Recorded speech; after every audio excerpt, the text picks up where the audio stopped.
to the press. माता की जय। सबसे पहले तो आप सबको बहुत बहुत बधाइयाँ। जिस तरीके से आपने देश को बचाया है, बंगाल को बचाया है, उसके लिए आप सबका बहुत बहुत साधुवाद। हमारे बहुत ही सम्माननीय और लड़ाकू जुझारू, बहुत एकदम मजबूत दादा सीएम साहब शुभेंदु दादा को मैं सबसे पहले नमस्कार करता हूं। आपके नेतृत्व में इतिहास रचा गया है। आपको बहुत बहुत साधुवाद, बहुत सम्मान। शांतनु दादा मेरे साथ हमेशा केंद्र सरकार में सहयोग करते हैं। उपस्थित सभी माननीय मंत्री वृंदो, उपस्थित सभी एमपी साहब जो हमारे साथ पार्लियामेंट में हमेशा साथ रहते हैं, और नवनिर्वाचित सभी एमएलए साहब को मैं सबको बहुत बहुत शुभकामनाएं देता हूं। और मैं विशेष शुभकामनाएं देना चाहता हूं राज्य सरकार के अधिकारियों को, रेलवे के अधिकारियों को। अब आपको अपना काम करने का मौका मिला। इतने लंबे समय तक बंगाल में जिस तरह से एकदम रोक के रखा हुआ था, विकास आगे न हो, कोई काम न हो, वैसी परिस्थितियां बना के रखी थी। तो अब आप सब मिलके दिखा दीजिए कि डेवलपमेंट का काम कैसे होता है, काम कैसे आगे बढ़ता है। अब आप मिलके दिखा दीजिए। दिखाओगे भाई अधिकारियों, रेलवे और स्टेट के अधिकारियों, दिखाओगे? हाथ ऊपर करो भाई। डीएम साहब भी बैठे हैं हमारे, सबके सब रिमोटली कनेक्टेड हैं। सभी डीएम साहब दिखाओगे भाई? आप भी हाथ ऊपर करो अगर पूरी ताकत लगाने के लिए तैयार हो तो। कुछ लोग अभी भी हाथ ऊपर नहीं कर रहे हैं, तैयार नहीं है लगता है काम करने के लिए। सीएम साहब देख रहे हैं आपको। धन्यवाद।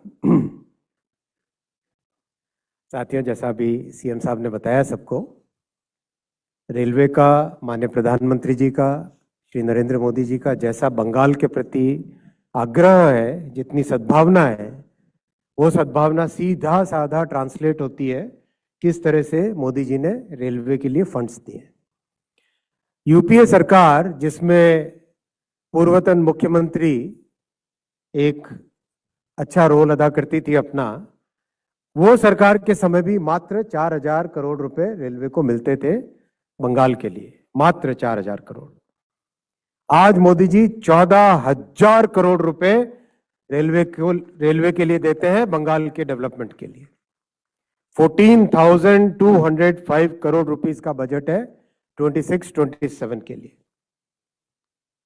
अनफॉर्चुनेटली अब तक जितना भी प्रयास करें, टीएमसी की जो पूर्वतन सरकार थी उसमें काम के लिए परमिशन ही नहीं मिलती थी। भाई परमिशन तो देना दूर, ये हालत थी, कुछ काम के लिए तो वो कोर्ट में चले गए थे।